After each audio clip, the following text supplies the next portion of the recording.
Assalamualaikum warahmatullahi wabarakatuh. Bertemu kembali dengan saya Warsuki dari TK Asia Bustanul Atfal Bude CGB Angkatan 10 Kabupaten Pemalang yang akan memaparkan aksi nyata budaya positif modul 1.4. Budaya positif adalah nilai-nilai keyakinan dan kebiasaan-kebiasaan yang berpihak pada murid agar murid dapat berkembang menjadi pribadi yang kritis, penuh hormat dan bertanggung jawab. Salah satunya itu untuk menumbuhkan kembali disiplin positif tersebut dengan keyakinan kelas. Keyakinan kelas dipilih karena setiap tindakan atau perilaku yang kita lakukan di dalam kelas menentukan terciptanya sebuah lingkungan yang positif. Tujuan dari aksi nyata ini adalah menumbuhkan budaya positif dengan menanamkan nilai kebijakan dan keyakinan dan kesepakatan kelas yang sudah dibuat. Yang kedua, menumbuhkan nilai-nilai profil pelajar Pancasila pada diri peserta didik dalam proses pembelajaran. Yang ketiga, memahami konsep positive control sebagai pendidik. Yang keempat, memahami konsep kebutuhan dasar manusia. Yang kelima, memahami penerapan segitiga restitusi. Yang keenam, meningkatkan keberanian dan rasa percaya diri murid, mengemukakan pendapat mengenai gambaran kelas yang diinginkan. Yang ketujuh, menumbuhkan motivasi intrinsik murid. Yang kedelapan, mewujudkan pembelajaran yang berpihak pada murid. 9. Menumbuhkan budi pekerti yang baik, tanggung jawab, disiplin, dan komitmen. Yang ke-10, mengajarkan murid mencari solusi dari suatu permasalahan.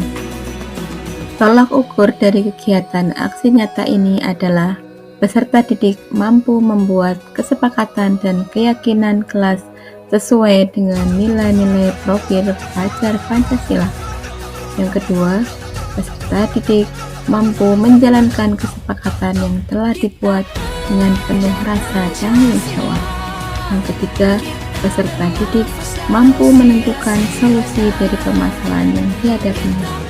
Yang keempat, peserta didik mampu menunjukkan perubahan perilaku sebagai pembelajaran atas masalah yang pernah dihadapinya. Yang kelima, peserta didik dan guru mampu melaksanakan budaya positif, keyakinan kelas, dan segitiga restitusi secara konsisten. Ini masa tindakan yang dilakukan antara lain. Yang pertama yaitu meminta dukungan dari seluruh warga sekolah untuk berperan serta aktif, meminta kepada kepala sekolah untuk melakukan sosialisasi. Yang kedua, melakukan sosialisasi kepada warga sekolah terkait budaya positif dan kesepakatan kelas dan profil Pancasila. Yang ketiga, menjelaskan pengertian dan manfaat kesepakatan kelas. Yang keempat, guru berkolaborasi dengan peserta didik membuat kesepakatan kelas. Yang kelima, menumbuhkan dan menanamkan pembiasaan nilai-nilai profil pelajar Pancasila. Yang keenam, menjadikan kesepakatan kelas menjadi pembiasaan positif dan aksi nyata di dalam kelas atau lingkungan sekolah. Yang ketujuh, memasang keyakinan kelas. 8. Mempraktekkan segitiga restitusi. 9. Menerapkan keyakinan dan restitusi secara berkelanjutan dan konsisten. Dukungan yang dibutuhkan antara lain: pertama, kerjasama orang tua di rumah sebagai lingkungan pertama untuk menerapkan budaya positif siswa. Yang kedua, warga sekolah sebagai teladan dalam menerapkan budaya positif di lingkungan sekolah. Yang ketiga, sarana dan prasarana mendukung untuk menumbuhkan budaya positif di sekolah. Yang keempat, kerjasama kepala sekolah pendidik untuk dapat bersama-sama berupaya konsisten dalam menerapkan budaya positif. Dan ini adalah praktek diseminasi penyebaran pemahaman tentang budaya positif yang sudah saya lakukan. Enggak.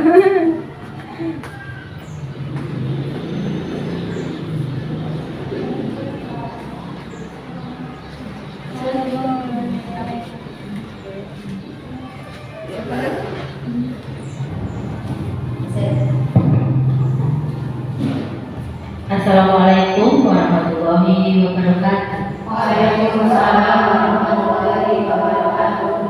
Yang terhormat Ketua Majelis Pak Mudasmen yang kali ini tidak bisa hadir. Yang kami hormati pemateri Ibu Warsudi SPD. Yang kami hormati Kepala TK dan HB dan kami hormati rekan-rekan guru hebat yang berbahagia. Segala puji syukur kepada Allah Subhanahu wa Ta'ala yang telah melimpahkan rahmat serta kepada kita semua sehingga kita dapat bersama-sama berkumpul di tempat yang sejuk ini dalam keadaan sehat walafiat dalam acara diseminasi budaya positif, penerapan budaya positif di lembaga kita Bode 7 Juni 2024 dalam keadaan sehat walafiat. Salam serta salam senantiasa kita aturkan kepada junjungan Nabi kita Nabi Muhammad SAW. Semoga kita yang berkumpul di tempat ini telah akan menjadi umatnya sampai di hari kiamat. Sebelum acara dimulai, perkenankan saya membaca susunan acara dahulu. Yang pertama, pembukaan. Yang kedua, pemaparan. Yang ketiga, doa. Yang keempat, hadirin yang kami hormati, marilah kita buka acara ini dengan membaca basmalah bersama-sama.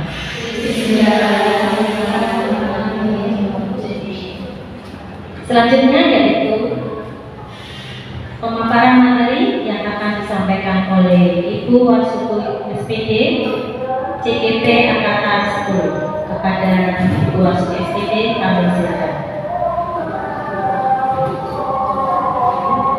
Terima kasih atas waktu yang diberikan Bu Tayati.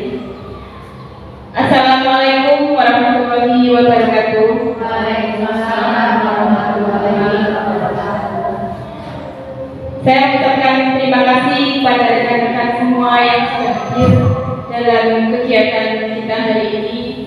Mudah-mudahan kegiatan hari ini bisa bermanfaat untuk kita pribadi maupun untuk lembaga kita nanti. Sebelum saya mengatakan tentang pemahaman tentang budaya positif, saya mau memperlihatkan video untuk ibu-ibu lihat terus saya. Terus nanti tolong ibu-ibu lihat dan amati video tersebut, apa yang ibu rasakan dan apa yang ibu bisa nilai dari video itu. Nanti tolong saya minta pendapatnya ya. Terima kasih.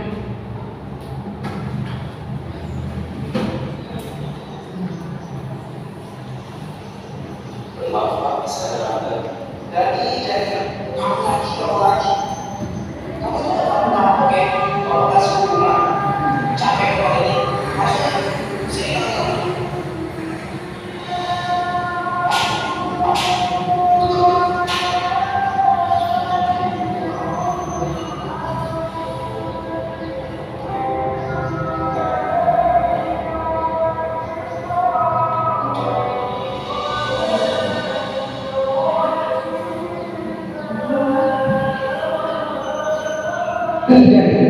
saya kamu lagi. Kamu tuh nggak kapok ya, bapak kasih hukuman, capek bapak dari langsung aja, sini tangan kamu. Duduk.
Dan kamu tahu nggak sekarang ini jam berapa? Jam 1 siang Pak. Dan kamu tahu kan jam bapak itu mulai jam berapa? Jam setengah 1 siang Pak. Kamu itu kan udah siang ya?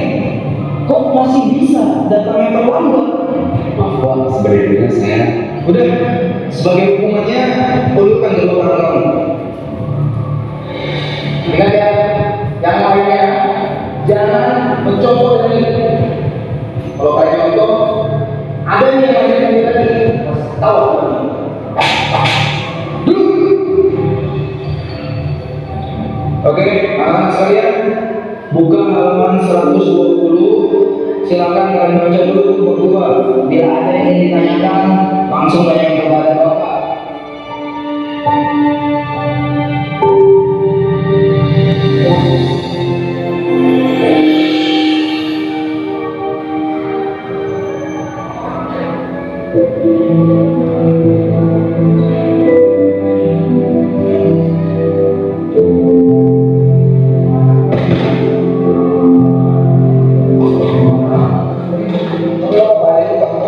gak ada Pak, Bapak mau.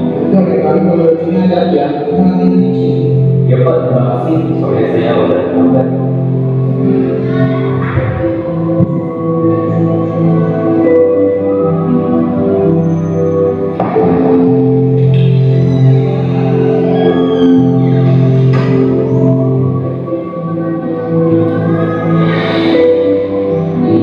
Maaf Pak, saya terlambat.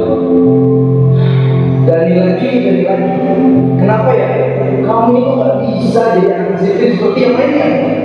Dari teman-teman kamu nih yang lain bisa datang tepat waktu. Bahkan ya, setengah jam sebelum jam bapak mulai, mereka sudah datang. Maaf Pak, sebenarnya tadi Udah, dari diam. Bapak gak mau dengar apapun alasan kamu. Kamu tahu kan? Harus apa? Sini, dua tangan kamu. Jadi, dengar ya. Kalau kamu masih aja datang terlambat, Bapak gak akan segan-segan untuk selalu melakukan ini sama kamu setiap hari. Dan ini bukan untuk semuanya. Ingat ya?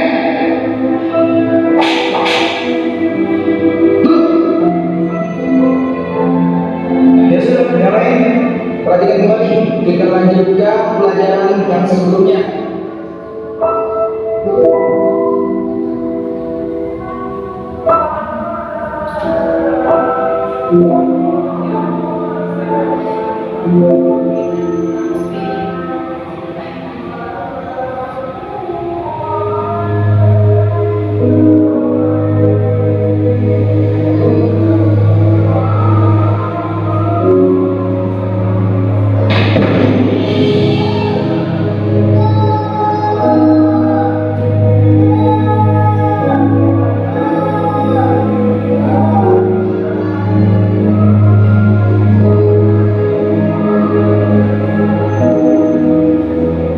Jadi kan dia mau dibawa kemana Pak? Biar saya dulu. Udah, nggak usah deh, Bapak bisa kok sendiri. Tapi Pak, Bapak kan habis datang. Nggak apa-apa, Bapak masih kuat kok. Tadi sudah bisa aja kok saya. Benar kan? Tidak apa-apa. Iya, nggak apa-apa. Kamu masuk kelas saja sana. Sudah segini loh. Ya udah deh Pak, saya permisi dulu.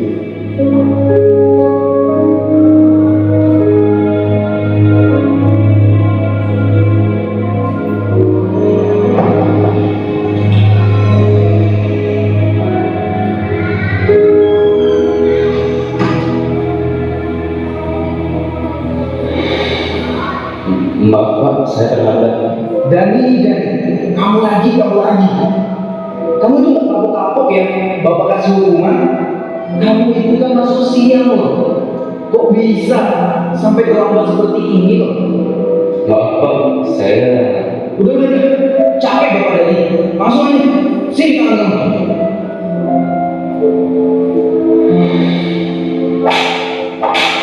Duduk. Ingat ya anak-anak, Bapak mau kalian semua tuh harus disiplin. Jangan mencontoh Dani datang ke sekolah seenaknya aja, datang terlambat. Gimana mau sukses nantinya? Gak akan bisa sukses kalau seperti itu ke depannya.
Ya udah, Bapak temenin kamu pulang ya. Ayo.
Maaf ya, kita terlambat. Iya nggak apa-apa deh, cepat sepatunya. Kakak udah terlambat.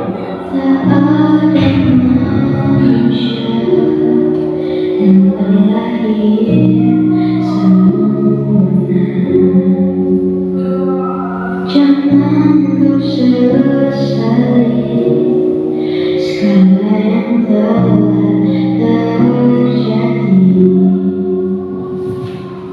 Tidak sampai Loh, itu tangan kamu kenapa deh? ini tadi habis terbuka.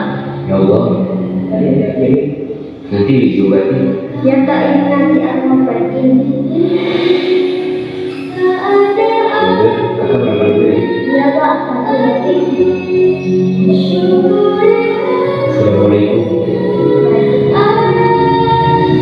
Hidup ada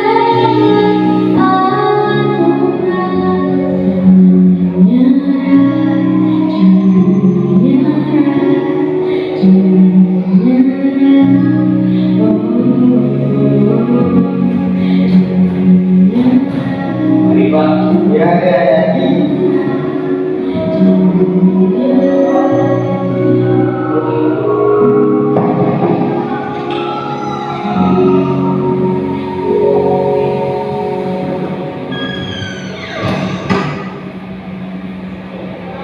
Maaf Pak, saya terlambat lagi.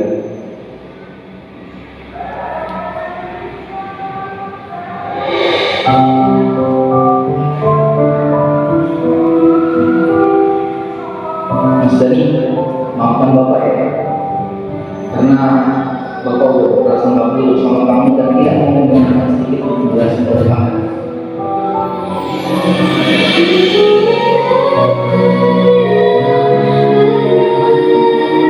hidup adalah anugerah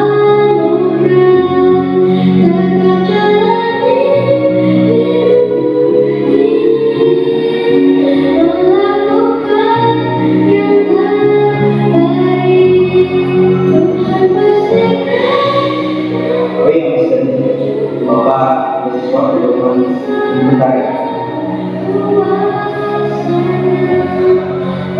Ini Bapak ada hadiah, mungkin tidak seberapa buat kamu, tolong diterima ya.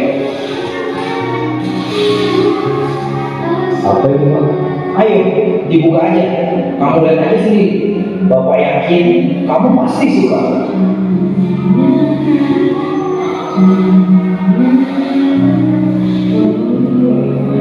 Wah, ini sepatu sekolah. Ini buat saya Pak. Iya, sepatu itu buat kamu. Biar kamu nggak datang terlambat lagi ke sekolah. Alhamdulillah. Terima kasih ya Pak. Saya janji tidak akan terlambat sekolah lagi. Iya, Bapak juga ucapkan terima kasih.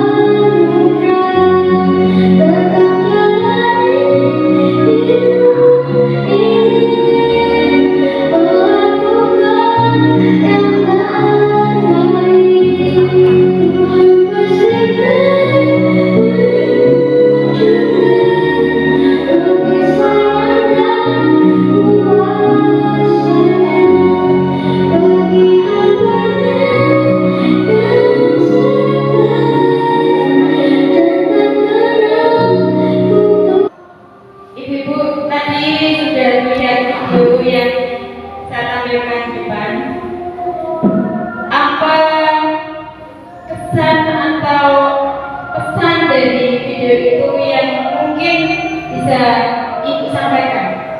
Ya, saya terus terang waktu melihat tadi video tadi, pertama kali saya melihat itu kan saya nangis. Ini saya tadi juga melihat ada beberapa yang nangis juga ya, istilahnya merasakan perasaan anak tersebut. Mungkin bisa disampaikan ini, mungkin barangkali mau berbagi pesan dan pesan apa yang tadi boleh sampaikan.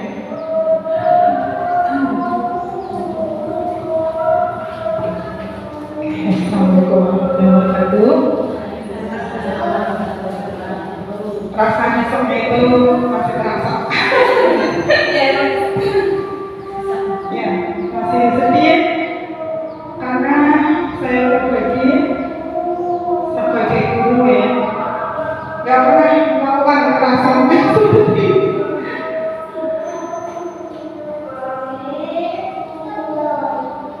Tapi jika ada mungkin yang terlambat, maka saya akan menyampaikan. Kenapa terlambat? Apakah tidurnya kemalaman atau ada yang lain seperti itu? Terus nanti anak bercerita panjang. Iya Bu, tadi malam saya tidur jam 11 atau jam berapa katanya ibunya jahit atau apa seperti itu.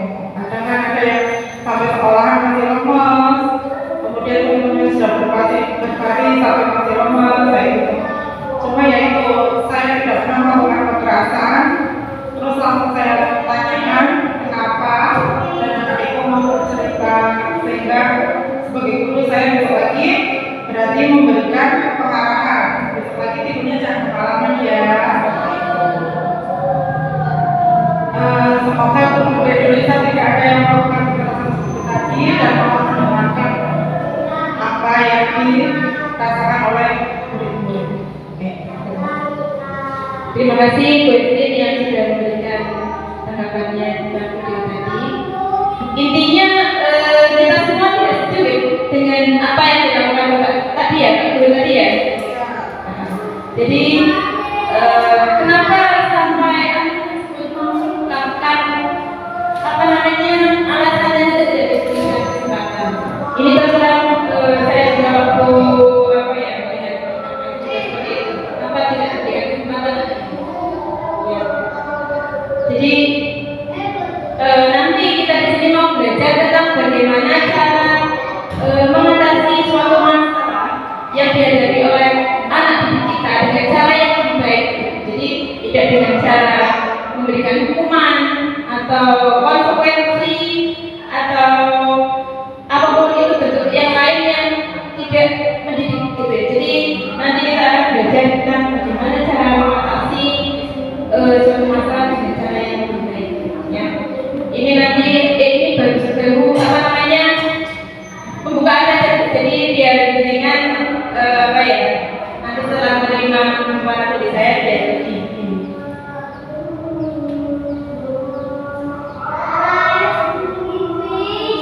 ini saya akan memberikan pemaparan tentang penerapan dari positif siswa melalui keyakinan kelas dan segitiga restitusi. Apa itu keyakinan kelas dan apa itu segitiga restitusi?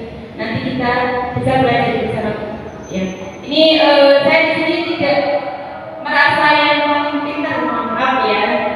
Tapi mungkin saya hanya menyampaikan apa yang saya dapat selama pendidikan guru penggerak dari modul 1.1 sampai 1.4 ini, apa yang saya pakai, apa yang saya dapatkan ilmunya ini saya akan berbagi kepada ibu semua. Mudah-mudahan nanti bisa bermanfaat. Dan ini sifatnya sharing ya, jadi bukan menggurui atau yang seperti apa. Ini semuanya kita sama-sama belajar ya. Jadi saya berdiri di depan ini bukan sebagai yang paling pintar tidak, tapi saya di sini hanya berbagi saja buat adik semua.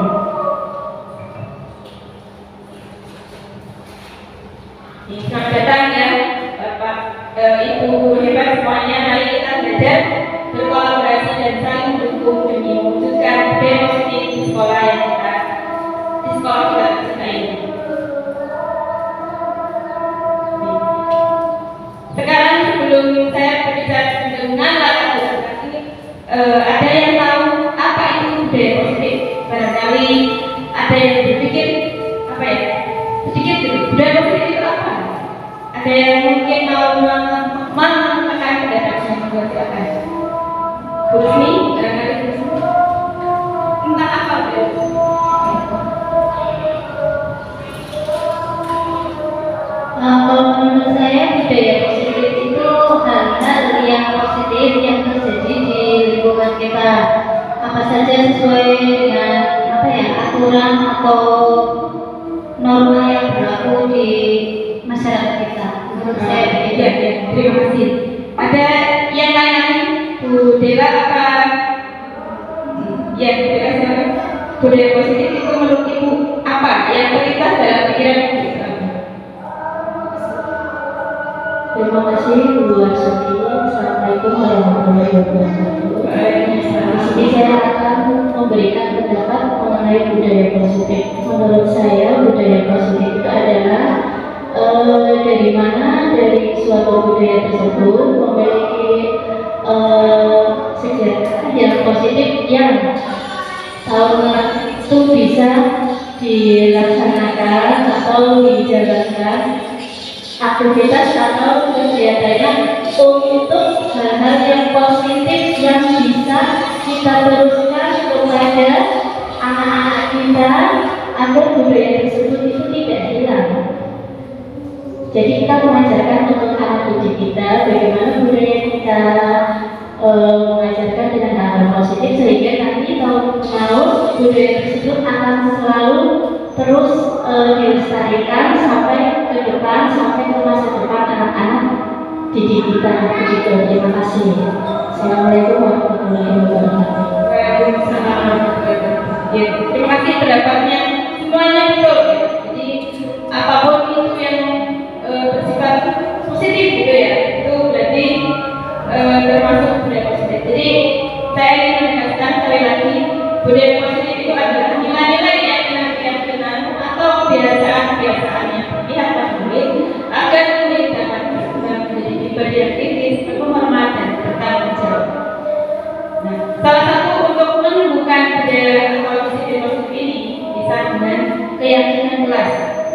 Saya mau bertanya yang itu, apakah Ibu selama ini sebagai guru sudah menerapkan atau membuat keyakinan kelas sebelum melakukan pembelajaran? Apakah sudah pernah melakukan atau belum pernah? Saya tanya. Ini barangkali ini saya menanyakan sama yang lain Ibu Yati.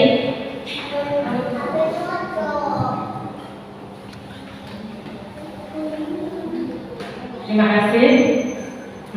Biasanya sebelum saya memberikan pembelajaran kepada anak, saya membuat keyakinan kelas atau kesepakatan kelas. Jadi keyakinan kelas itu dibuat supaya anak-anak itu bisa mematuhi aturan yang kita sepakati bersama, supaya anak itu bisa lebih fokus dan bisa memperhatikan serta bisa melakukan kegiatan pembelajaran yang disepakati bersama. Jadi anak-anak sebelum belajar itu dibuat kesepakatan bersama atau biasanya disebut keyakinan. Terima kasih Bu Yati atas pendapatnya. Ya, bagus sekali ya Bu ya. Berarti Ibu sudah menerapkan keyakinan kelas di kelasnya Bu Yati ya? Ya, saya sudah menerapkan. Ya, alhamdulillah. Barangkali ada yang belum ya, ada yang belum. Ini saya ini aja. Mungkin ada yang belum. Ada yang belum menerapkannya, nggak apa-apa. Saya belum gitu, Bapak bukan aja ya. Jadi nanti kita belajar di sini. Apakah ada yang belum? Khusus atau khusus sudah membuat keyakinan kelas? Sudah melakukan keyakinan kelas atau belum? Membuat. Kalau di Bapak hari ini belum, tapi kalau belum pembelajaran biasanya kita itu dulu kegiatan di luar, terus kita membuat di dalamnya itu kita mengalami kalau yang kita lihat kita Ya. Terima kasih Bu Sus. Tidak apa-apa ya Bu Sus ya.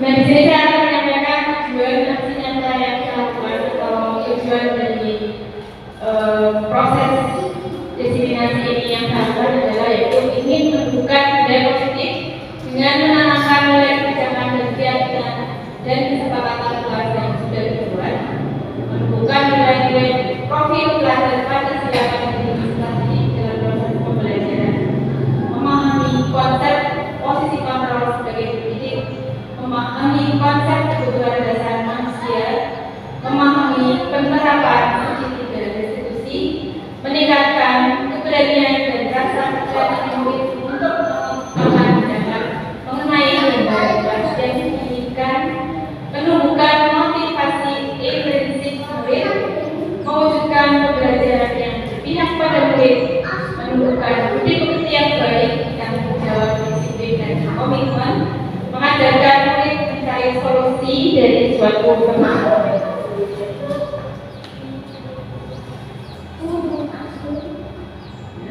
Kalau ukurnya itu dari tujuan tersebut, peserta didik mampu membuat kesepakatan dan keyakinan kelas sesuai dengan nilai-nilai profil pelajar Pancasila. Peserta didik mampu menjalankan kesepakatan yang telah dibuat dengan penuh tanggung jawab. Peserta didik mampu menentukan solusi dari permasalahan yang terjadinya. Peserta didik mampu menentukan perubahan perilaku sebagai pembelajaran atas masalah yang pernah dihadapinya.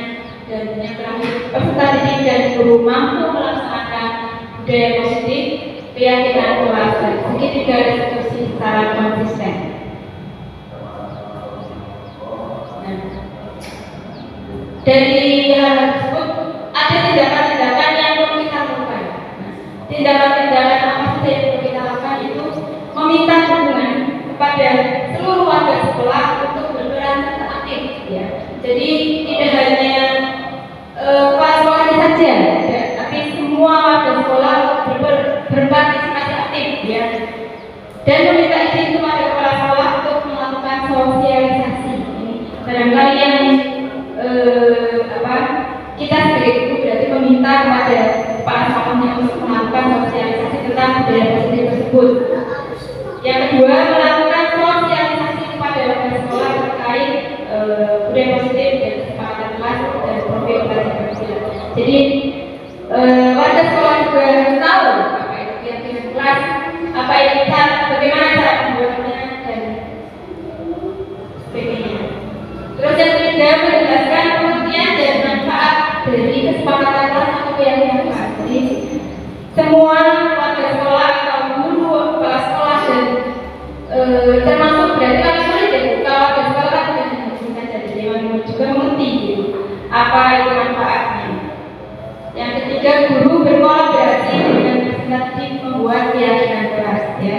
Jadi nanti bapak ibu semuanya nanti bisa praktek nanti ya di sekolahnya masing-masing untuk membuat keyakinan kelas. Selanjutnya itu menumbuhkan dan menanamkan kebiasaan nilai-nilai profil Pancasila, menjadikan kesepakatan kelas atau keyakinan kelas menjadi kebiasaan yang positif dan aksi nyata di kelas atau lingkungan sekolah. Yang selanjutnya yaitu memasang keyakinan kelas. Jadi keyakinan kelas yang sudah kita buat itu kan di situ ada tanda tangan dari murid dan guru, semuanya tanda tangan itu. Kalau misalnya anak TK ya belum bisa membuat tanda tangan, ya berarti mencantumkan nama gitu ya. Nah itu kita pasang. Nah, jadi kalau ada yang tidak mematuhi keyakinan kelas tersebut, nanti kita bisa ingatkan. Nah, ini ada loh keyakinan kelas yang sudah kita buat. Coba bisa dilihat dan dipahami lagi apa yang melanggar seperti itu. Jadi untuk mengingatkan pada murid-murid kita. Yang selanjutnya yaitu mempraktekkan segitiga restitusi. Ya, segitiga restitusi itu apa? Nanti kita akan belajar itu. Jadi mungkin saya juga pertamanya tidak tahu segitiga restitusi itu apa. Jadi saya juga sama-sama baru belajar. Mari kita belajar bersama nanti. Yang berikutnya yaitu menerapkan keyakinan dan restitusi secara berkelanjutan dan konsisten. Jadi apa yang kita lakukan membuat keyakinan kelas dan memecahkan masalah dengan proses restitusi itu harus selalu kita tanamkan secara berkelanjutan. Jadi konsisten hari ini, tapi besok dan selanjutnya. Dan itu perlu dikaji berkala. Jadi kalau misalnya kesepakatan kelas hari ini atau keyakinan kelas hari ini kok ada yang kiranya kurang, bisa diperbaiki lagi. Jadi bisa konsisten atau berkelanjutan. Selanjutnya edukasi. Nih, dukungan yang dibutuhkan ini. Jadi untuk menciptakan budaya positif itu kita memerlukan dukungan dari siapa saja. Kerjasama dengan orang tua di rumah sebagai lingkungan pertama untuk menerapkan budaya positif siswa. Jadi sebaik-baiknya lingkungan yang bisa membuat anak itu menjadi lebih baik itu yang paling utama itu di rumah, di keluarganya. Karena waktu yang paling banyak mereka lalui selama seharian itu di rumah. Kalau di sekolah kan berarti cuma berapa jam ya? Kalau di sini berarti dari setengah 8 sampai jam 11. 3 jam. Kalau di rumah itu berarti kalau 24 jam berarti 21 jam. Jadi lebih banyak di rumah daripada di sekolah. Jadi meminta pada orang tua juga untuk selalu menerapkan budaya positif juga di rumah. Jangan sampai di sekolah itu baik-baik ya, kita suruh buang sampah tempatnya, kita suruh disiplin, kita suruh sholat dan sebagainya, tapi di rumah kita mengabaikan, tidak mengingatkan pada anak kita. Yang kedua, warga sekolah sebagai teladan dalam menerapkan budaya positif, terutama kita ya sebagai guru harus menjadi contoh buat anak-anak. Jadi jangan sampai kita meminta anak kita untuk berbuat sesuatu tapi kita sendiri tidak memberikan contoh. Yang ketiga, memberikan sarana dan prasarana yang mendukung untuk menunjukkan budaya positif. Jadi sarana dan prasarana yang ada di sekolah juga kita ciptakan yang baik gitu ya. Jadi lingkungan yang adem, yang sehat, gitu, yang bersih gitu. Jangan sampai kita lingkungannya itu kotor gitu ya. Kotor, otomatis kan dilihat juga nggak nyaman gitu. Misalnya kita lagi duduk gitu, terus di depan kita banyak sampah kan kayak gitu. Terus panas gitu, panas juga itu mempengaruhi, jadi anak-anak jadinya tidak betah gitu, kalau misalnya gelap ya.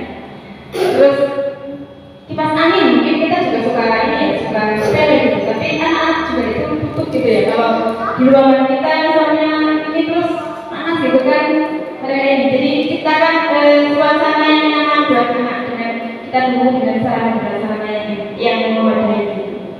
Terus yang keempat, kerjasama kepala sekolah pendidik untuk dapat bersama-sama berupaya konsisten dalam menerapkan budaya positif. Jadi kita bersama pendidik dan seluruh warga yang ada di sekolah ini untuk selalu menerapkan secara konsisten. Jadi nggak hanya satu hari ini ya, tapi kalau bisa selamanya gitu. Dan itu kita niatkan untuk selalu lebih baik ke depannya.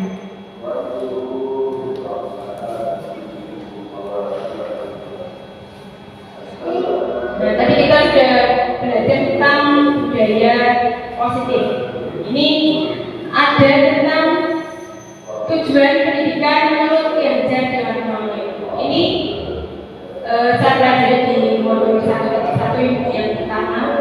Dalam belajar ini saya berbagi ya, di tujuan pendidikan menurut Ki Hajar Dewan Kawali adalah menuntun segala kodrat yang ada padanya agar mereka dapat mencapai keselamatan dan kebahagiaan yang setinggi-tingginya sebagai manusia maupun sebagai anggota masyarakat. Jadi kita sebagai pendidik itu menuntun, ya istilahnya menuntun kodrat anak. Ya. Kita istilahnya memperbaiki tingkah laku mereka ya, agar kodrat anak itu tumbuh dengan baik. Ibaratnya gini, kita itu sebagai guru itu sebagai seorang petani. Mungkin dilanjutkan ke slide berikutnya bahasnya. Nah ini ya, kita menuntun kodrat dan membuat anak itu ibaratnya kita ini sebagai seorang petani ya. Jadi murid itu kita ibaratkan sebagai benih atau bibit. Kalau bibit tersebut itu bagus, seandainya kok tidak dirawat dengan baik,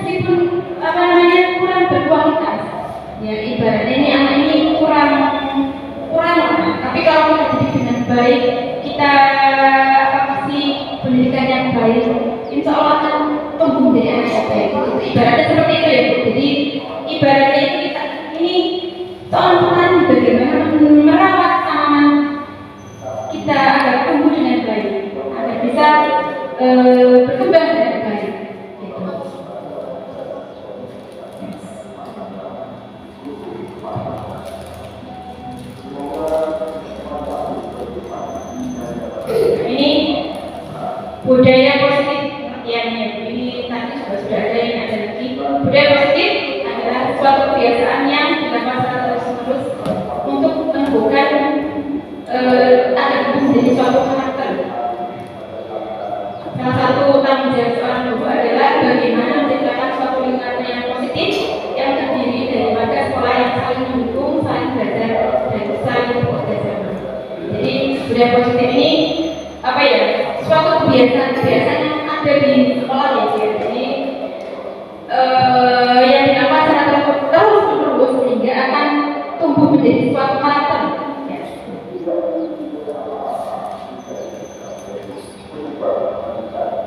Nah, ini mengenai yang hukuman yang tadi ini saya akan bertanya. Bisa nanti mohon untuk bisa memberikan tanggapannya. Yang pertama, hukuman apakah dapat mendisiplinkan anak? Ini saya mau bertanya. Mungkin ada yang mau memberikan tanggapan. Bu Trijati. Yang pertama itu, apakah hukuman dan apakah hukuman itu jawabannya dengan tidak tinggal setuju atau tidak setuju. Nah, terus alasannya apa? Menurut saya hukuman mendisiplinkan anak saya setuju saja. Tapi bentuk hukumannya itu kan variatif ya. Kita pilih hukuman yang bisa membuat anak itu tidak ketakutan. Itu menurut saya, karena kalau tidak ada hukuman untuk anak, biasanya cenderung anak tersebut akan mengulangi kesalahannya lagi. Itu hanya sebagai bentuk perhatian guru ke siswa. Itu saja. Ya, terima kasih Bu. Ya, terima kasih. Yang kedua, pemberian hukuman dengan hal positif seperti membaca atau membersihkan halaman sekolah, apakah dapat meningkatkan disiplin anak? Nah, ini saya mau bertanya, apakah setuju atau tidak setuju? Siapa yang mau memberikan pendapatnya? Silakan.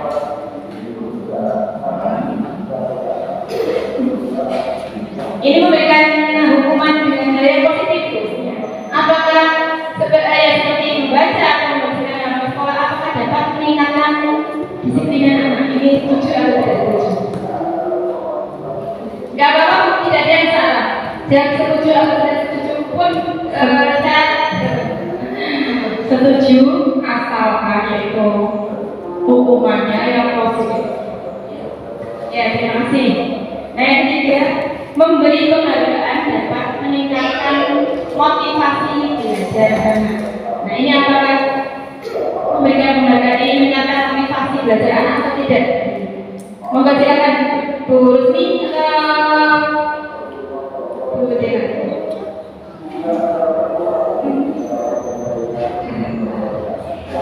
Memberikan penghargaan. Saya untuk memberikan penghargaan dapat meningkatkan motivasi belajar anak. Menurut saya itu setuju ya Bu. Karena dengan kita memberikan penghargaan, anak akan semakin semangat dalam belajarnya. Karena dia berangan-angan dan berharap bahwa kalau saya belajarnya rajin dan mendapatkan hasil maksimal, pasti Bu Guru akan memberikan hadiah atau penghargaan. Terima kasih. Terima kasih atas pendapatnya. Ini saya mau membahas secara keseluruhan Ibu. Tidak saya bahas satu. Jadi begini, hukuman apakah dapat mendisiplinkan anak? Iya, dapat mendisiplinkan. Tapi ini motivasinya itu motivasi ekstrinsik, jadi dari luar. Yang seperti apa namanya penghargaan itu seperti itu Bu Dewa. Jadi motivasi dia untuk disiplin itu dari luar, ekstrinsik itu ya, tidak dari dalam dia sendiri. Jadi sifatnya ini sementara. Karena nggak ada tubuh kesadaran diri yang tersebut, gitu ya. Karena aku pengen masuk versi atau pengen dapat nilai bagus, karena nanti aku mau dikasih aja sama guru, gitu ya. Jadi karena ada sesuatu yang ingin dia dapat dari luar, gitu. Jadi bukan karena sekedar anak tersebut, ya. Nah, yang bagus itu apa? Yang kita tidak memberikan penghargaan, kita tidak memberikan hukuman, tetapi kita memberikan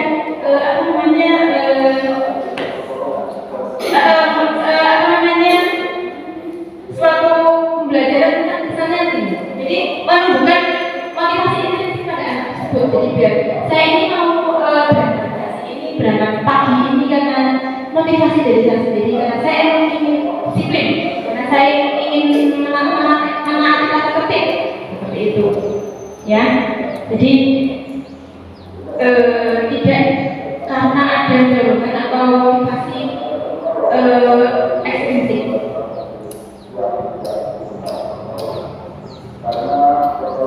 Berikutnya Bu.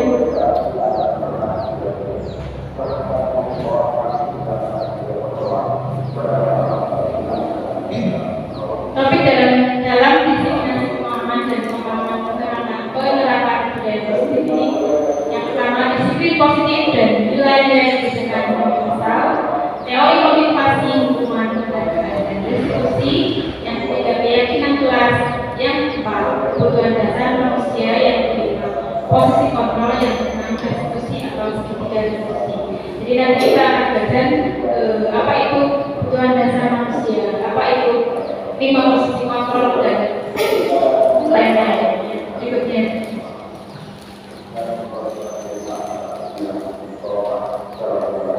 Nih, disiplin positif itu suatu bentuk penerapan disiplin tanpa kekerasan. Jadi anak itu mengadakan untuk anak itu memahami konsekuensi dari perilaku mereka serta tanggung jawab dan rasa hormat ketika berinteraksi dengan lingkungannya. Jadi ini karena konsekuensi mereka tanggung jawab mereka melakukan disiplin tersebut. Nih, makna kata disiplin. Disiplin adalah belajar kontrol diri dengan memberi potensi kita agar mencapai tujuan mulia, yaitu menjadi seorang yang diinginkan berdasarkan nilai-nilai yang kita miliki. Artinya, kita mampu melakukan sesuatu berdasarkan motivasi intrinsik. Jadi motivasi yang keluar dari dalam diri kita sendiri tanpa pengaruh iming-iming atau motivasi dari luar berdasarkan nilai-nilai kebijakan yang kita hargai, yang mereka hargai. Jadi apa motivasi yang muncul itu dari dalam diri kita untuk melakukan nilai-nilai kebijakan tersebut. Ya.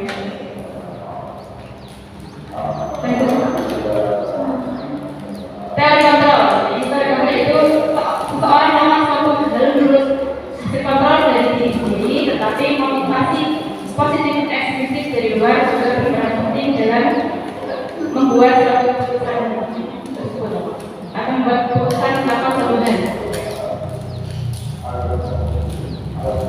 Nah, ini ada paradigma teori kontrol atau miskonsepsi tentang makna kontrol. Ini ada stimulus kontrol. Kita mencoba mengubah orang agar berpandangan sama seperti kita. Nah, kalau menurut teori ini kita berusaha memahami pandangan orang lain tentang dunia. Terus ada lagi perilaku buruk dilihat sebagai suatu kesalahan. Nah, semua perilaku itu memiliki tujuan. Orang lain bisa mengontrol saya, hanya saya bisa mengontrol diri saya. Jadi menurut teori kontrol itu seperti itu. Jadi pilihan-pilihan kontrol itu tadi. Pemaksaan ada pada saat bukan gagal. Kolaborasi dan konsensus menciptakan pilihan-pilihan baru. Ya, ini berarti stimulus respon ini yang kurang benar. Jadi yang benar itu yang menurut teori kontrol. Model berpikir menang atau kalah. Model berpikir menang-menang. Ini jadi ada beberapa miskonsepsi yang kadang kita salah. Jadi misalnya ini, contohnya, saya bisa memaksa saat saya tidak bisa membujuk. Jadi misalnya gini, anak kita suruh untuk melakukan satu dengan membujuk. Terus anak tersebut tidak mau. Nah, ada ini menurut miskonsepsi yang salah ini. Kita bisa maksa. Nah, itu salah. Jadi kita tidak memaksa, tapi kita dengan berkolaborasi dan menciptakan pilihan-pilihan baru.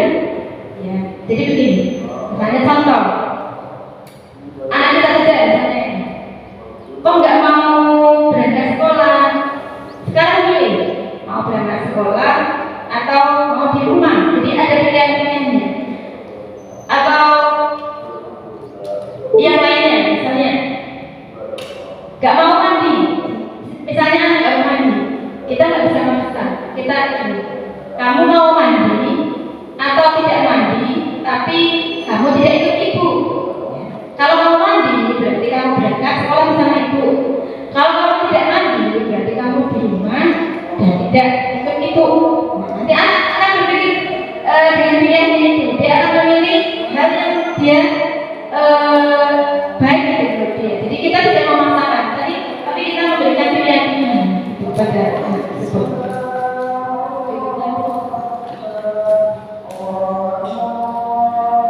Ini ada posisi kontrol ya. Tadi kan ada 5. Ada yang sebagai penghukum. Biasanya penghukum itu suaranya apa bu? Menghukum orang biasanya kita suaranya bagaimana? Itu dengan suara yang agak tinggi ya, dengan mata-mata dari menuntut atau menghadap. Nah ini hasilnya. Kalau kita menghukum, ya bu, itu anak itu mungkin akan apa ya? Akan bagaimana? Reaksinya dari kita coba. Reaksinya seperti apa coba? Nah, kita menghukum itu anaknya kayak apa ya? Seperti tadi yang itu anak itu reaksi anaknya itu berarti anak apa itu? Ya takut ya, sedih ya. Iya. Sedih ya, terus marah, ya yang di hati gitu. Yang akan menunjukkan dendam, biasanya gitu ya. Jadi gini, contoh ya, ini contoh mungkin hal kecil yang kita kadang nggak sadari akan membuat trauma atau apa ya, dendam anak pada kita. Kita kadang-kadang nggak sadar melakukan. Contoh, misalnya anak tidak apa ya, tidak mematuhi aturan, terus kita marah-marah di depan teman-temannya. Mungkin anak tersebut menurut kita besoknya lagi sudah merupakan kejadian yang kemarin kita marah-marah mungkin menurut kita ya. Tapi bisa saja itu anak tersebut itu mengingatnya itu sepanjang hidup dia. Jadi aku pernah dimarahi loh sama Pak itu di depan kelas, di depan teman-temanku, aku sampai ngomong. Nah, itu jadi menimbulkan trauma atau perasaan dendam yang berkepanjangan pada anak. Jadi hati-hati kalau kita memberikan hukuman. Kalau bisa sih jangan sampai dilakukan. Terus yang kedua yaitu membuat rasa bersalah. Jadi suaranya itu sedikit memelas gitu, dengan bahasa yang halus, dengan bahasa yang sedikit merapat pada anak, terus agak ini. Contohnya ya kalimatnya ini. Ibu kecewa banget nih sama kamu kok sering banget ya melanggar kesalahan, kamu gak kasihan sama ibu kan tegur sama kepala sekolah. Iya, boleh sih kalau ibu. Nah, gitu ya. Itu kata-katanya biasanya apa ya? Memelas dan cenderung menimbulkan perasaan atau menimbulkan anak itu merasa bersalah. Nah, ini murid ini akan merasa bersalah dan akan merasa dia ini telah mengecewakan ibu guru dia. Jadi dia akan merasa kalau dia itu sudah mengecewakan ibu gurunya. Nah, yang ketiga ini sebagai teman. Dengan nada suara yang ramah, akrab dan bercanda dengan bahasa tubuh meratakan murid, mata dan senyum yang jenaka. Jadi ini murid akan merasa senang akrab dengan gurunya karena ini termasuk dampak yang positif ya. Tapi ada dampak negatifnya juga bu. Jadi kalau kita terlalu akrab dengan anak, ini anak juga akan cenderung untuk mengandalkan guru di setiap ada masalah ya. Jadi karena dia itu merasa akrab nih, karena merasa akrab atau apa ya, ini dengan salah satu guru ini, dia akan mengandalkan guru tersebut setiap kali ada masalah. Jadi dia nanti akan lari, bu guru itu nanti. Jadi nanti dia akan selalu mengandalkan gurunya untuk mengatasi setiap dia mendapatkan masalah. Ya.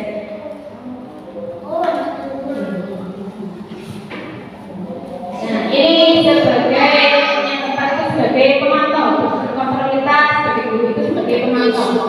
Ini biasanya suaranya dekat dengan bahasa tubuh yang formal. Hasilnya murid memahami konsekuensi yang harus dilakukan karena dalam mengajar satu pelajaran sekolah, guru ini tidak menunjukkan emosi yang berlebihan. Jadi murid ini merasa tidak nyaman. Jadi ini contoh sebagai pemantau ini ya. Contoh kata-katanya ada yang dilakukan guru sebagai pemantau contohnya begini. Contoh ada anak yang terlambat itu, tunggu kita terlambat. Mas, kenapa terlambat? Nah ini sudah jam berapa? Nah ini sudah lebih 15 menit ya mas ya. Harusnya kan mas anaknya jam 7. Ini sudah jam 7:15 menit. Berarti nanti kamu harus melakukan atau menyelesaikan tugas selama 15 menit. Selama teman-teman kamu istirahat, kamu tidak bisa istirahat, kamu mengerjakan tugas selama 15 menit. Jadi dia tidak akan masuk lagi di kelas. Ya, dia tidak marah maka tidak namanya tidak menghukum dengan push up atau apapun gitu ya, bentuk yang fisik, tapi dia memberikan konsekuensi tugas yang harus dilakukan. Biasanya kalau pemantau itu lebih cenderung ke memberikan konsekuensi, ya. Bukan hukuman, tapi konsekuensi. Konsekuensi ini biasanya lebih bersifat positif, ya. Nah, yang terakhir yaitu sebagai manajer. Nah, ini sebagai manajer itu ini yang paling baik, ya. Dengan suara yang lurus, bahasa yang tidak kaku mendekatkan murid. Nah, hasilnya ini juga akan memberikan tanggung jawab pada murid untuk mencari jalan keluar permasalahannya tentang sesuatu dengan demikian dulu ya. Jadi nanti akan menimbulkan akan memberikan tanggung jawab anak ini untuk mencari jalan keluar dari permasalahannya. Ya. Jadi kalau sebagai manajer, ya Bu, ini anak kita panggil, ya, tidak kita marah-marahi, kita panggil. Terus kita ajak diskusi menggunakan tiga diskusi yang nanti akan kita pelajari. Terus nanti akan menemukan apa kesalahannya, bagaimana dia mengatasi masalah tersebut, dan bagaimana dia akan menerapkan nilai-nilai yang dia yakini untuk dilakukan secara terus-menerus setelah itu. Ya.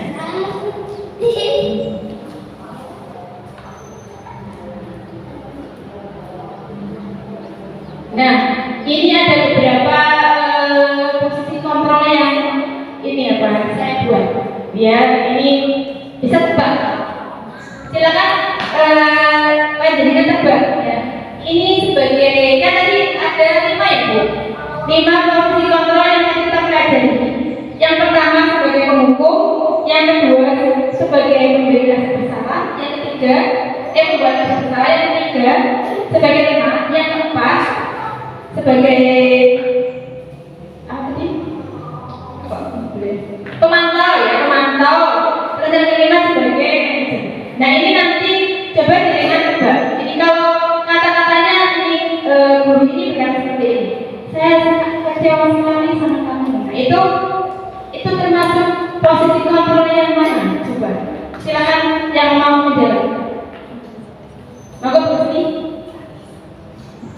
Kalau menurut saya itu posisi pembuat apa ya, merasa bersalah apa ya, kalau menurut saya ya, betul. Boleh dilihat nanti membuat rasa bersalah betul. Nah yang berikutnya ini posisi kontrol apa? Kamu tidak akan mendapat nilai jika kamu tidak mengerjakan tugas. Nah itu kan kalau seperti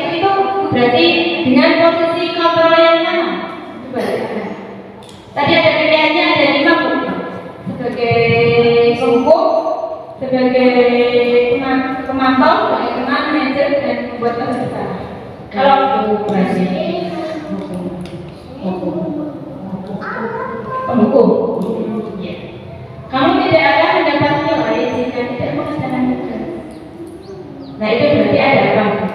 Ada konsekuensi. Ada konsekuensi berarti sebagai apa? Sebagai kalau ada konsekuensi. Berarti sebagai coba di slide berikutnya. Nah, sebagai pemantau. Ya. Jadi kalau kita ini kan berarti ini, kamu tidak akan mendapat nilai jika tidak mengerjakan tugas. Nah, berarti itu sebagai posisi pemantau karena ada konsekuensi dia yang akan dia terima adanya dia tidak mengerjakan tugas. Nah, ini khusus, ya, ini ya. Maksudnya kata apa aku? Silakan kalau berbalik ini lakukan 3 kali. Nah itu seperti itu kalau temannya lebih ya. Itu berarti sebagai apa itu? Nah ya, kalau ini penghukum gitu. Ya jadi ya penghukum.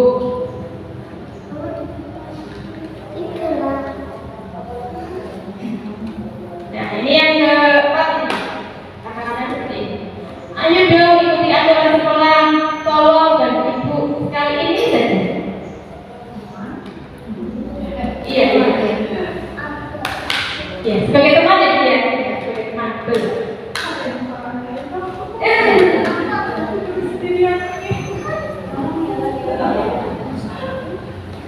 Nah, yang terakhir ini, posisikan kata-kata aku yang saya katakan seperti ini. Kamu tahu kesalahanmu, kira-kira bagaimana kamu memperbaiki kesalahanmu? Itu kata-katanya demikian. Ini sebagai apa? Kira-kira?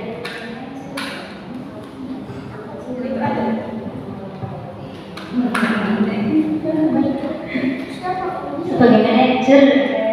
Ya betul, sebagai manajer.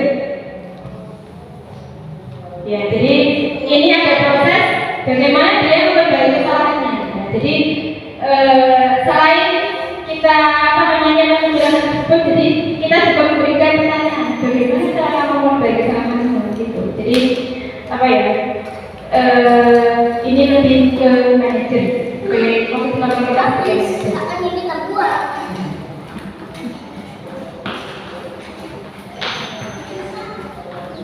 iya, motivasi. Ada 3 hal yang memotivasi seseorang untuk bertindak. Yaitu yang pertama menghindari ketidaknyamanan atau hukuman. Yang kedua mendapatkan imbalan atau penghargaan dari orang lain. Yang ketiga menjadi orang yang mereka inginkan dan menghargai diri sendiri dengan nilai-nilai yang mereka percaya. Nah ini yang merupakan motivasi eksternal atau yang di luar.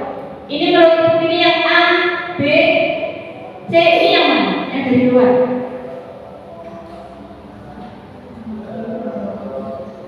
Yang A ini menghindari ketidaknyamanan atau hukuman ini. Yang dari luar, motivasi dari luar. Bisa 2 atau bisa 1? Jawabannya mana? Ya. Ini yang A juga ini menghindari ketidaknyamanan atau hukuman ini juga motivasi eksternal dari luar ya. Jadi dia melakukan hal positif itu karena dia ingin menghindari ketidaknyamanan atau hukuman. Jadi aku dihukum, aku ingin aku dihukum gitu. Terus yang kedua seperti tadi, saya akan dapat hadiah dari guru, jadi aku mau seperti ini. Jadi, karena ada motivasi ingin mendapatkan imbalan atau penghargaan, atau takut karena dia takut hukum. Ya. Jadi itu motivasi yang tumbuh atau yang timbul itu kan dari luar, bukan karena dari dirinya sendiri. Nah, yang motivasi yang intrinsik ini yang 3 ya, yang ingin menjadi orang yang mereka inginkan dan menghargai diri sendiri dengan nilai-nilai yang mereka percaya. Ya, jadi mereka ini ingin menjadi orang baik atau dengan nilai yang percaya ini dengan kemauan sendiri. Jadi kemauan sendiri untuk melakukan hal yang baik. Nah, ini ada efek negatif yang ditimbulkan dari hukuman, ya. Efek negatifnya itu apa? Yang didapatkan adalah melakukan tindakan yang tidak sesuai dengan ketentuan dan hukuman mereka merupakan sesuatu yang menyakitkan, harus terjadi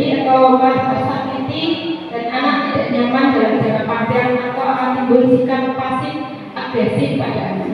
Ya. Jadi ini yang ada efek negatif yang akan ditimbulkan dari hukuman. Jadi akan menyakiti hati anak tersebut. Ya. Otomatis seperti tadi yang guru yang kita lihat ibu tadi yang di video tadi kan akan menyakiti hati anak tersebut ya. Ya walaupun akhirnya dia dikasih sepatu, tapi rasa sakit hati dia itu pasti ada di dia. Terus yang kedua akan menimbulkan rasa tidak nyaman, ya, tidak nyaman anak. Mungkin akan trauma gitu ya, trauma setiap mau berangkat ke sekolah rasanya gak enak, takut nanti ketemu guru itu, takut ketemu nanti pak itu gitu ya. Jadi dia merasa tidak nyaman. Terus akan timbul sifatnya pasif agresif, istilahnya masa bodoh gitu ya. Terus kan masa bodoh gitu. Terus penghargaan ini juga akan memberikan efek itu efek yang diterima ini dapat ya perbedaannya dalam lingkungan sosial. Tapi ini juga penghargaan ini akan akan kan itu tadi karena ada motivasi ekstrim itu ya. Jadi dia akan melakukan hal positif. Itu selagi ada hadiah atau ada penghargaan. Selagi nggak ada ya, mau melakukan hadiah itu tidak. Jadi tidak ada kesadaran sendiri.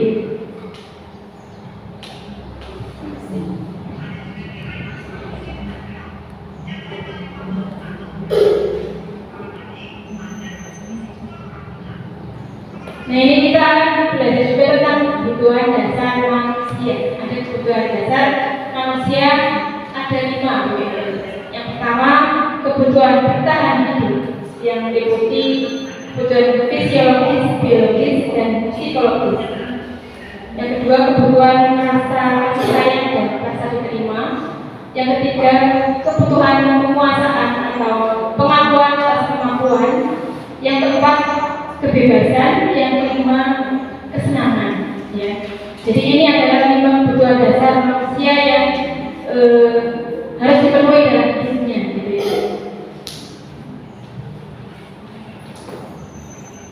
Nah, ini tadi Bu yang akan kita bicarakan tentang segitiga restitusi ya. Apa sih segitiga restitusi? Nah ini ada nanti praktek segitiga restitusi yang akan saya perlihatkan di sini. Nanti ibu-ibu bisa lihat bagaimana posisi guru yang mempraktekkan segitiga restitusi itu seperti apa. Gitu. Apa sih yang kira-kira kita sampaikan ke murid waktu kita mengatasi masalahnya gitu. Yang pertama tahapan dari tiga restitusi itu ada 3 ya. Yang pertama menstabilkan identitas, yaitu mengubah identitas anak dari orang yang gagal karena melakukan kesalahan menjadi orang yang sukses. Jadi dia itu tidak merasa satu-satunya orang yang gagal, gitu. Satu-satunya orang yang besar itu ya. Yang kedua, validasi tindakan yang salah dengan posisi faktor guru menganalisis tindakan dan kebutuhan dasar anak. Yang ketiga, menanyakan keyakinan, membangun keyakinan pada diri anak berdasarkan motivasi intrinsik anak atau hal positif yang diinginkan anak. Nah ini bisa dilihat nanti videonya Ibu. Ini dari kasus yang pertama ini Queen lambat ke sekolah sehingga tidak mengikuti pembelajaran. Nah Queen ini terlambat ini karena kakaknya sering berisik ya kalau malam, sehingga dia kalau misalnya mau tidur itu suka terganggu. Nah, ini karena ini berarti ini melanggar keyakinan kelas sekolah, keyakinan kelas disiplin masuk sekolah. Nah nanti ada video yang saya sampaikan yang bisa ibu pelajari bagaimana cara mengatasi kasus anak yang lambat.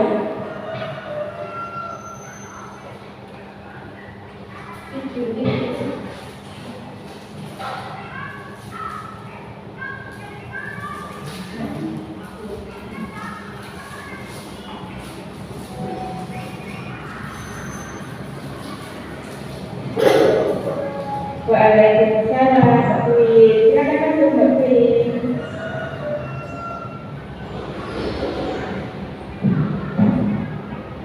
Ini Mbak Queen.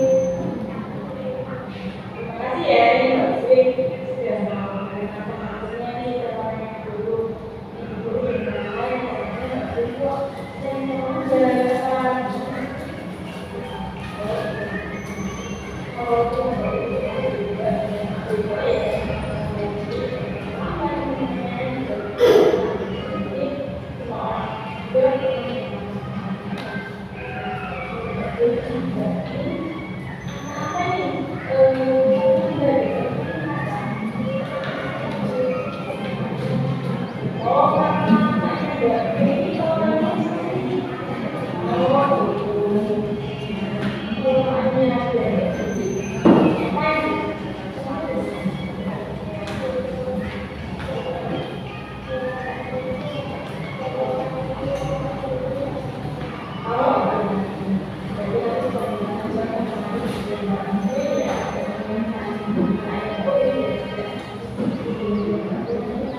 Nah ini tadi Ibu sudah melihat bagaimana proses identifikasi yang sudah saya lakukan.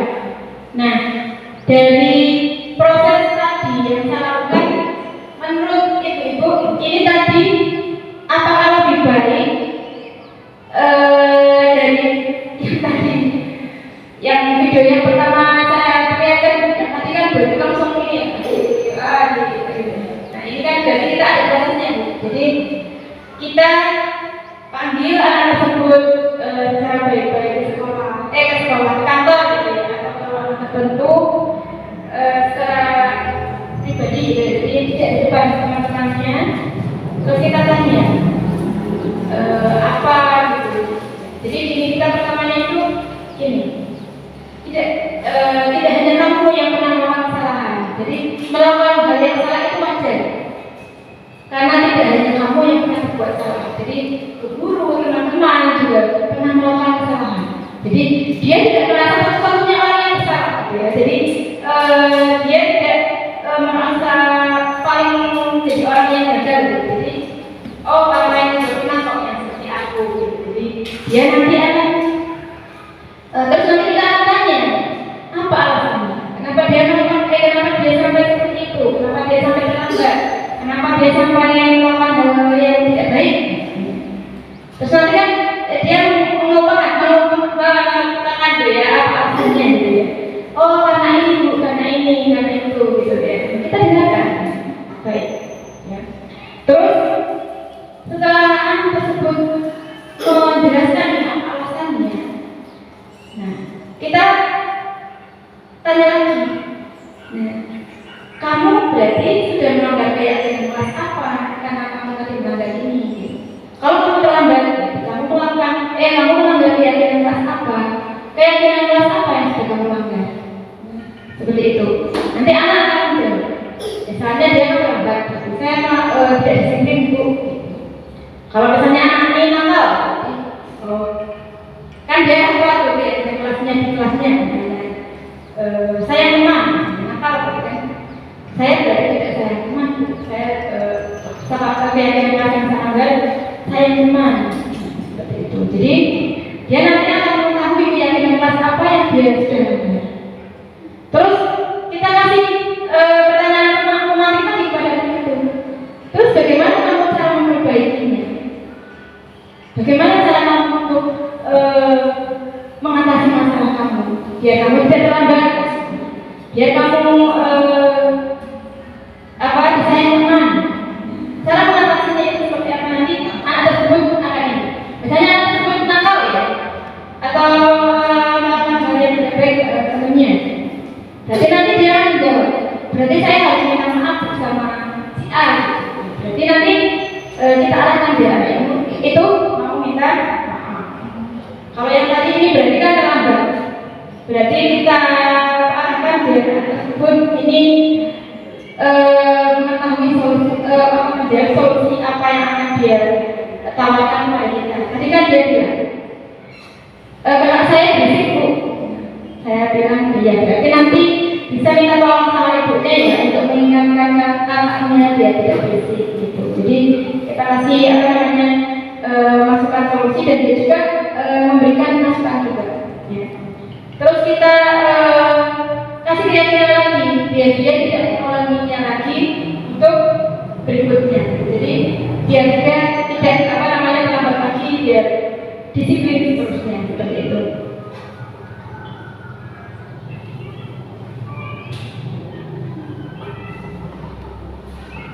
Nah ini tentang keyakinan kelas. Jadi apa itu keyakinan kelas dan kenapa bukan peraturan kelas?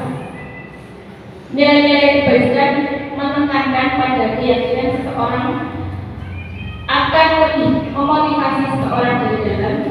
Seseorang akan lebih tergerak dan bersemangat untuk menjalankan keyakinannya daripada hanya sekedar mengikuti serangkaian peraturan tertulis tanpa makna. Murid-murid pun demikian. Mereka perlu mendengarkan dan memahami arti sesungguhnya tentang peraturan-peraturan yang diberikan, apa nilai-nilai kebijakan di balik peraturan tersebut, dan apa tujuan utamanya, dan menjadi tidak tertarik atau takut sehingga hanya sekedar mengikuti serangkaian peraturan-peraturan yang mengatur mereka tanpa memahami tujuan mulianya.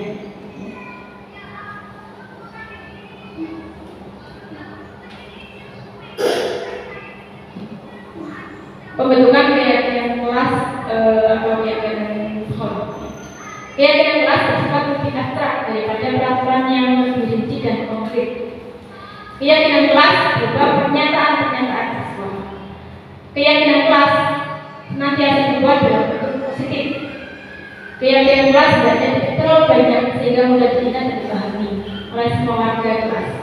Keyakinan kelas sebaiknya sesuatu yang diterapkan di lingkungan tersebut. Semua warga kelas hendaknya ikut berkontribusi dalam pembuatan keyakinan kelas. Ya, jadi dalam membuat keyakinan kelas itu semua warga kelas tersebut itu ikut berkontribusi termasuk wali kelasnya. Ya.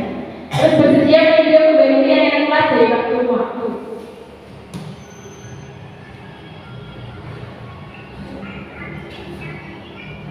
Ini membuat keyakinan kelas pertama, guru dan anak mengusulkan pendapat tentang peraturan yang perlu disepakati di sekolah atau di kelas. Ya, jadi kita sebagai guru itu meminta kepada anak untuk berkontribusi. Kelas seperti apa sih Mas yang Mas inginkan atau Mbak inginkan gitu ya? Nanti mereka akan bilang kelas yang seperti ini Bu, seperti ini Bu. Jadi mereka akan mengungkapkan keinginan-keinginan kelas ideal untuk mereka. Ya. Terus kita sebagai guru harus mencatat semua masukan dari murid. Ya. Kalau misalnya murid tersebut sudah bisa menulis seperti di kelas di SD dengan kelas berapa? Kelas 5. Berarti bisa untuk menuliskan.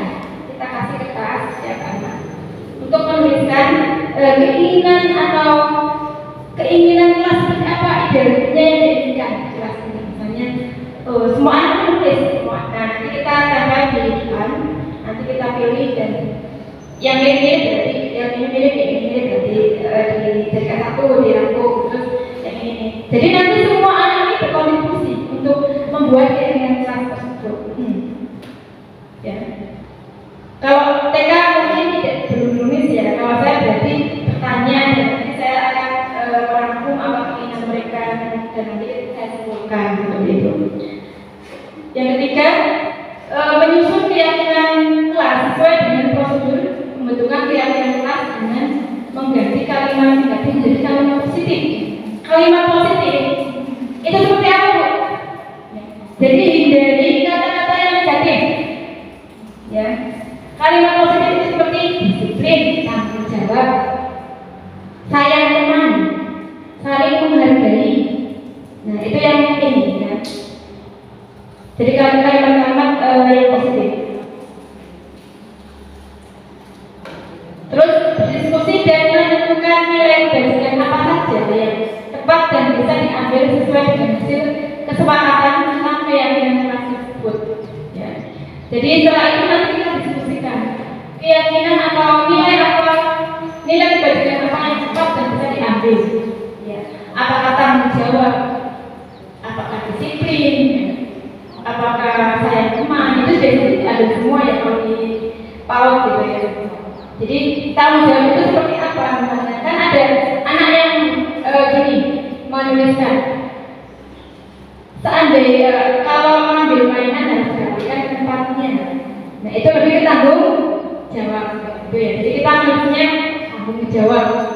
Nah, tanggung jawab itu yaitu mengembalikan mainan pada tempatnya, mengembalikan buku yang sudah dia pinjam, atau mengembalikan pensil yang dia pinjam. Ya, jadi tanggung jawab. Terus yang kelima, meninjau ulang isi dari keyakinan kelas yang selanjutnya disepakati dan disetujui oleh semua warga sekolah kelas, semua warga sekolah atau kelas, lalu dibuat secara tertulis dan dipasang di dinding agar semua bisa membaca dan saling mengingatkan. Ya. Jadi yang tadi saya sampaikan tadi di awal, keyakinan kelas yang sudah kita buat itu kita pasang. Jadi di kelas itu ada keyakinan kelas yang sudah ditandatangani oleh semua warga kelas tersebut, termasuk wali kelasnya. Misalnya kelas B1 berarti ada tanda tangannya Bu Rusmi, ada tanda tangannya tanda tangan yang kalau anak B1 anak mereka berarti masih nama. Jadi ada nama anak-anak anggota dari B1 tersebut. Nah itu tujuannya apa? Kita pasang. Ada tujuannya agar di saat anak melanggar keyakinan kelas tersebut kita bisa langsung mengingatkan. Ya. Coba mas, dilihat tuh keyakinan kelasnya apa? Tuh kan sudah tanda tangan di situ loh. Nah, jadi kita bisa mengingatkan. Kalau misalnya ASD kan berarti sudah tanda tangan ya Bu Titin, berarti tuh pas sudah tanda tangan tuh di situ, ayo. Nah, tuh sudah dibaca apa situ? Kan kita bisa mengingatkan itu. Jadi, nanti akan tahu sendiri kan. Iya tuh kan, gitu. Jadi dia akan sadar dengan sendirinya kalau dia itu sudah melanggar keyakinan kelas.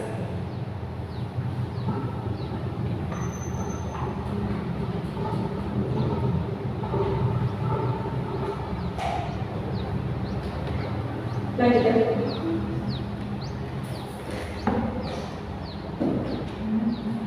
Nah ini praktek ya dengan kelas yang saya lakukan ya kemarin waktu itu sih di kelas D1 ini saya tidak memperlihatkan video tapi saya hanya memperlihatkan fotonya saja. Yang pertama ini saya berarti mengajak diskusi semua warga kelas ini untuk mengungkapkan apa gitu, kelas apa yang mereka inginkan. Kemudian saya menuliskannya di papan tulis. Setelah itu saya salin di kertas yang bagus gitu ya, biar bisa dipajang di kelas. Menuliskan keyakinan tersebut yang sudah kita sepakati bersama. Terus nanti anak, sebenarnya kalau anak SD ini bisa membuat tulisan kalau mereka sudah bisa menulis gitu ya. Mereka menulis seperti tadi ya, kita kasih kata satu-satu untuk menulis keinginan seperti apa yang mereka inginkan. Terus nanti kita nempel di depan di papan tulis. Terus nanti kita kelompokkan. Ini masuk mana, ini masuk mana gitu. Terus nanti setelah itu kita akan menuliskan keyakinan kelas yang sudah kita sepakati tersebut sesuai dengan keinginan mereka. Terus nanti anak atau SD itu bisa disebut tanda tangan. Ya. Kalau TK kan belum bisa tanda tangan ya, jadi saya suruh untuk menuliskan nama mereka saja. Ya. Jadi mereka setelah menuliskan namanya berarti nanti kalau dia melanggar keyakinan kelas nanti bisa kita ingatkan. Nah itu mas sudah menulis nama tuh di situ gitu ya. Tuh ya berikutnya pasti.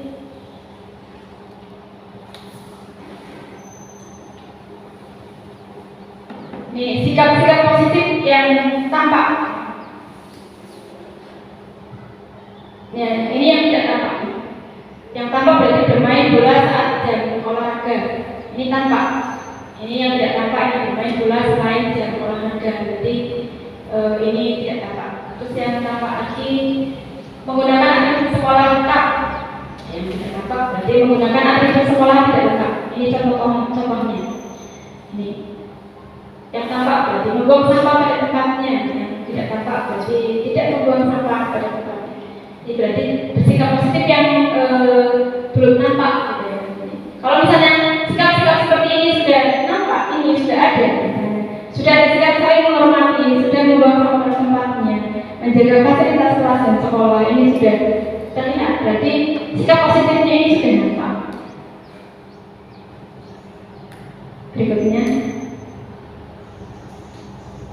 ini juga ada yang berikutnya, mengembalikan barang yang dipinjam. Ya. Jadi saat anak pinjam ini dikembalikan ke yang punya. Terus menjaga barang yang dipinjam, berbicara sopan, mengakui jika berbuat salah dan meminta maaf.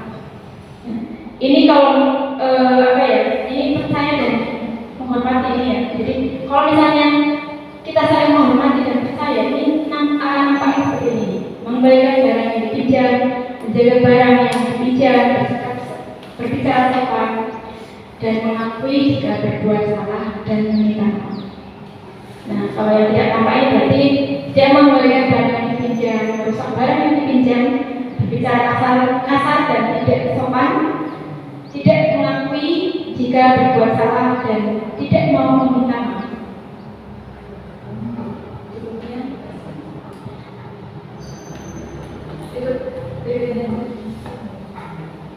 Nah, ini kegiatan-kegiatan dan tugas guru dan juga tugas murid. Ini guru tugasnya, jadi kita ya sebagai guru ini tugasnya mendidik, membimbing, memberi rasa aman, menjadi teladan dan memotivasi murid. Ya. Jadi kita ciptakan rasa aman buat murid-murid kita. Ya. Terus jadikan kita sebagai teladan buat mereka. Terus kita harus bisa memotivasi murid agar selalu belajarnya untuk selalu semangat. Terus tugas murid belajar dalam keyakinan kelas, memperhatikan guru, menyelesaikan tugas dan menjaga kebersihan kelas.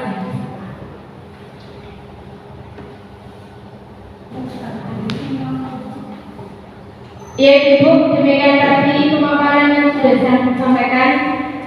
Mudah-mudahan bermanfaat Ibu. Jadi mudah-mudahan Ibu ada gambarannya nih nanti apa yang akan dilakukan di lembaga pendidikan tentang apa itu disiplin positif dan apa itu posisi kontrol yang harus dilakukan Ibu semua di lembaganya masing-masing dan bagaimana pendidikan institusi yang dapat Ibu praktekkan ya. Terima kasih. Saya tutup sampai di sini dulu diseminasi penyebaran budaya positif yang saya lakukan. Mudah-mudahan bermanfaat. Saya tutup. Assalamualaikum warahmatullahi wabarakatuh. Waalaikumsalam warahmatullahi wabarakatuh.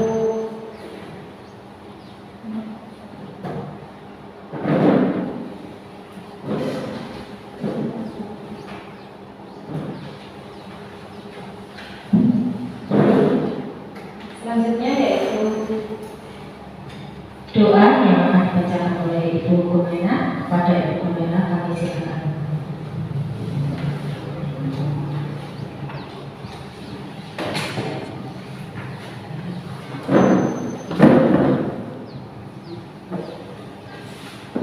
Assalamualaikum warahmatullahi wabarakatuh. Waalaikumsalam warahmatullahi wabarakatuh.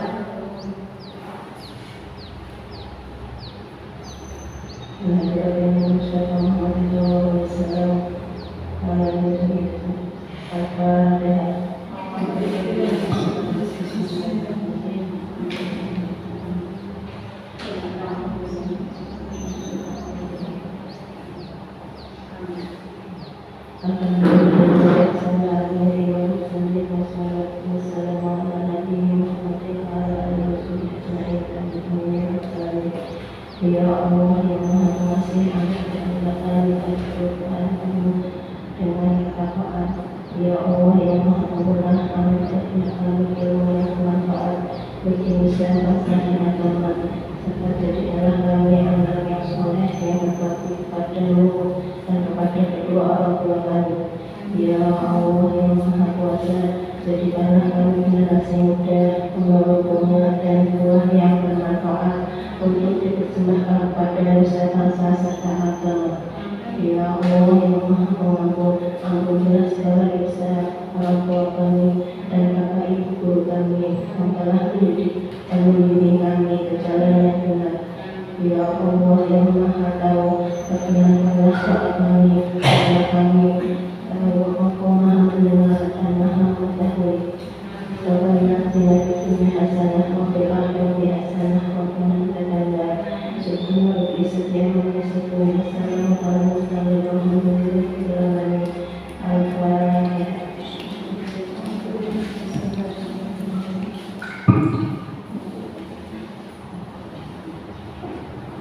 Assalamualaikum warahmatullahi wabarakatuh. Waalaikumsalam warahmatullahi wabarakatuh.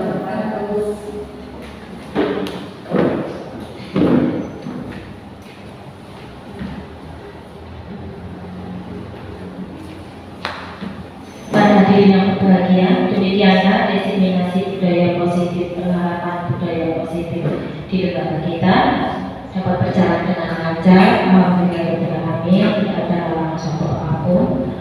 Para hadirin yang berbahagia, mari kita tutup acara ini dengan bacaan hamdalah bersama-sama. Alhamdulillahirabbil alamin. Terima kasih. Assalamualaikum warahmatullahi wabarakatuh. Assalamualaikum warahmatullahi wabarakatuh. Waalaikumsalam warahmatullahi wabarakatuh. Assalamualaikum warahmatullahi wabarakatuh. Saya Trijanatin, guru SD Negeri 1 Bode. Setelah saya mendengarkan penjelasan dari Bu Warsuki tadi dari awal sampai akhir, saya tertarik tentang kesepakatan kelas, segitiga restitusi, posisi kontrol, disiplin positif, 5 kebutuhan dasar. Dari berbagai materi tersebut, insya Allah akan saya terapkan pada SD saya, khususnya di kelas yang saya ampu, yaitu kelas 5. Terima kasih. Wassalamualaikum warahmatullahi wabarakatuh. Assalamualaikum warahmatullahi wabarakatuh. Saya Rusmiati dari TKA Asia Bode menyampaikan masalah materi yang disampaikan oleh Bu Warsuki tentang keyakinan kelas, budaya positif, posisi kontrol. Itu sangat menarik sekali. Kita dapat menerapkan hal-hal yang Bu Warsuki tadi sampaikan itu di kelas kita supaya pembelajaran menjadi lebih menarik. Misalnya masalah keyakinan kelas, nah itu bisa kita buat, kita sepakati bersama anak-anak agar pembelajaran menjadi lebih menarik dan tertib. Begitu juga masalah posisi kontrol. Nah, kita sebagai guru harus bisa menempatkan posisi kontrol yang mana yang sesuai dengan anak didik kita. Ini materi yang sangat menarik sekali menurut saya. Itu sangat bermanfaat untuk pembelajaran di lembaga kita. Jadi kita terapkan untuk memaksimalkan pembelajaran untuk anak-anak kita. Menurut saya begitu. Jadi materi ini memang sangat menarik sekali. Demikian yang bisa saya sampaikan. Terima kasih. Wassalamualaikum warahmatullahi wabarakatuh.